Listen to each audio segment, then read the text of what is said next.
নমস্কাৰ আজি হৈছে 9 ফেব্ৰুৱাৰী অসমৰ লগতে ভাৰতৰ বিভিন্ন প্ৰান্তৰ পৰা আজি সন্ধিয়াৰ কেইবাটাও খবৰ আহি পৰিছে এই মুহূৰ্তত জনাইছো আজিৰ প্ৰথমটো খবৰ কাইলৈ 10 ফেব্ৰুৱাৰী সোমবাৰ পুৱাতে লাখ লাখ মহিলাৰ একাউণ্টত জমা হ'ব ধন এই মুহূৰ্তৰ খবৰ আমি জনাই যাম এছবি অসম মিডিয়াৰ সমুদৰ্শকক ৰাজ্যৰ লাখ লাখ মহিলাৰ বাবে কাইলৈ আহিব ভাল খবৰ মনত ৰাখক বিশেষ দিন 10 ফেব্ৰুৱাৰী সোমবাৰৰ দিনটো লাখ লাখ লোকৰ একাউণ্টত কাইলৈ জমা হ'ব ধন 10 ফেব্ৰুৱাৰীৰ পুৱাতে লাভ কৰিব এই ধন অৰুণোদয় আঁচনিৰ লাখ লাখ মহিলাৰ একাউণ্টত জমা হ'ব 1250 টকা বৃদ্ধ পেঞ্চন আঁচনিৰ ধন লাভ কৰা হিতাধিকাৰীৰ একাউণ্টত সোমাব ধন আৰু লগতে বিধৱা পেঞ্চন লাভ কৰা হিতাধিকাৰীৰ একাউণ্টত জমা হ'ব ধন দিব্যাংগ আঁচনিৰ ধন লাভ কৰা হিতাধিকাৰীও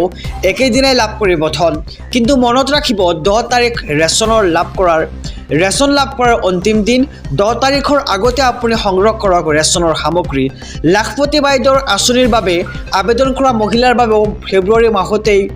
আহি আছে ভাল খবৰ বাছনিভুক্ত মহিলাই ফেব্ৰুৱাৰী আৰু মাৰ্চ মাহত লাভ কৰিব ধন আৰু ধন লাভৰ পূৰ্বেই আপুনি ঠিক কৰি লওক আপোনাৰ বেংক একাউণ্টখন KYC আপডেট কৰি লওক আপুনি একেদিনতে আৰু ৰাজ্যৰ লাখ লাখ মহিলাৰ বাবে কাইলৈ আহি পৰিব ভাল খবৰ কিয়নো 10 তাৰিখে লাখ লাখ লোকৰ একাউণ্টত সোমাই পৰিব ধন আৰু লাখ লাখ লোকৰ একাউণ্টত কাইলৈ ৰাতিপুৱাই জমা হ'ব বেংক একাউণ্টত ধন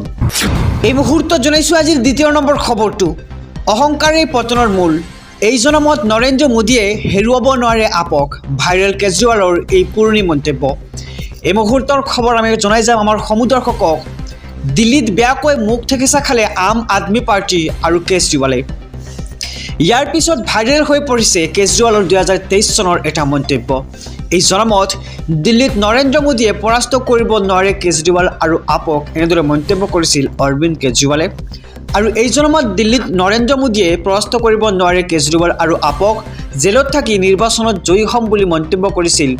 অৰবিন্দ কেজৰিৱালে আৰু আপক পৰাজিত কৰিবলৈ নৰেন্দ্ৰ মোদীয়ে আৰু এবাৰ জন্ম ল'ব লাগিব আৰু জেলত থাকি নিৰ্বাচনত জয়ী হ'ম বুলি মন্তব্য কৰিছিল অৰবিন্দ কেজৰিৱালে আৰু এইদৰে কেজৰিৱালে ৰাজহুৱা সভাত প্ৰত্যাহ্বান জনাইছিল মোদী আৰু বিজেপিক কিন্তু জনতাই প্ৰত্যাখ্যান কৰিলে কেজৰিৱাল আৰু আপক অৰবিন্দ কেজৰিৱালে নিজেই 3182টা ভোটত পৰাস্ত হ'ল আৰু জনতাই এতিয়া কৈছে অহংকাৰে পতনৰ মূল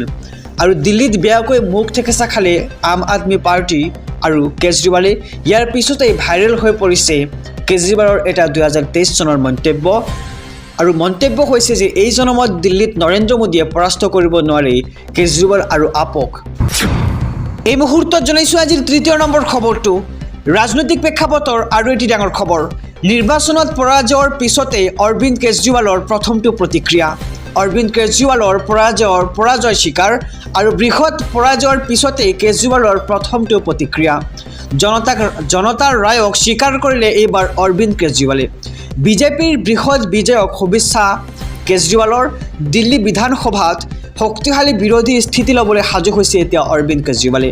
ৰাজনীতিত গাদী দখল কৰিবলৈ আমি অহা নাই বুলি মন্তব্য অৰবিন্দ কেজৰিৱালৰ আৰু জনতাৰ সুখ দুখৰ কাম কৰিবলৈহে ৰাজনীতি কৰিছ দিল্লীৰ জনতাই মোক 10 বছৰে সেৱা কৰিব সুযোগ দিছে আৰু বিজেপিৰ বৃহৎ জয়ক শুভেচ্ছা কেজৰিৱালৰ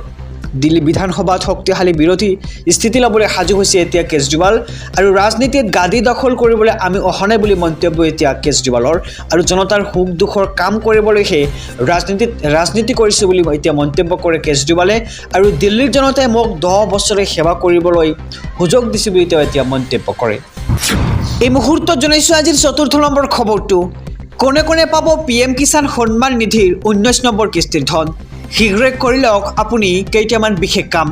PM কিষাণ সন্মান নিধিৰ 19 নম্বৰ কিস্তিক লৈ আহি গ'ল ডাঙৰ খবৰ পুৱাতেই 19 নং কিস্তিৰ 2000 টকা লাভ কৰিব কৃষকসকলে DBT যোগে লাভ কৰিব এই ধন আৰু প্ৰকাশ পাইছে ধন লাভ কৰা হিতাধিকাৰীৰ সম্পূৰ্ণ তালিকা ধন লাভৰ পূৰ্বে শীঘ্ৰে কৰক আপুনি KYC তালিকাত চাই ল'ব পাৰিব আপোনাৰ নাম আছেনে নাই ধন লাভৰ বাবে কৃষকে KYC কৰাটো বাধ্যতামূলক আৰু ধন মোকলাই দিয়াৰ পূৰ্বে আপডেট কৰক আপোনাৰ একাউণ্ট PM কিষাণ এপৰ জৰিয়তে কৰিব পাৰিব আপুনি KYC আহিছোঁ আন এক গুৰুত্বপূৰ্ণ খবৰৰ মাজলৈ কোন হ'ব দিল্লীৰ মুখ্যমন্ত্ৰী চৰ্চাত 5 গৰাকী বিজেপি নেতা দীৰ্ঘ অপেক্ষাৰ অন্তত দিল্লী দখল বিজেপিৰ 27 বছৰৰ অন্তত দিল্লীত চৰকাৰ গঠন কৰিবলৈ সাজু হৈছে গেৰুৱা দল অৰ্থাৎ বিজেপি দল। বিজেপিৰ দিল্লী জয়ৰ পাছতেই মুখ্যমন্ত্ৰীৰ পদক লৈ চৰ্চা অব্যাহত। মুখ্যমন্ত্ৰী পদৰ দাবীদাৰ তালিকাত 5গৰাকী বিজেপি নেতাৰ নাম। সৰ্বাধিক চৰ্চাত বিজেপিৰ জ্যেষ্ঠ নেতা প্ৰৱেশ বৰ্মাৰ নাম আৰু নতুন দিল্লীত অৰবিন্দ কেজৰিৱালক পৰাস্ত কৰি চৰ্চিত হৈছে এতিয়া বৰ্মা। দিল্লীৰ প্ৰাক্তন মুখ্যমন্ত্ৰী শাহিম সিং বৰ্মাৰ পুত্ৰ প্ৰৱেশ বৰ্মা আৰু মুখ্যমন্ত্ৰী পদৰ দৌৰত সতীশ উপাধ্যায় আৰু বিজেপিৰ বহু গুৰু দায়িত্বত আছিল সতীশ উপাধ্যায় আৰু তৃতীয়জন চৰ্চিত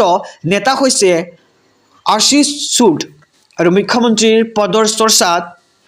নাম সাঙুৰ খাইছে আশিষ চুডৰ আৰু দিল্লী বিজেপিৰ মহাসচিব হিচাপে কাৰ্যনিৰ্বাহ কৰিছিল আশিষ চুডে।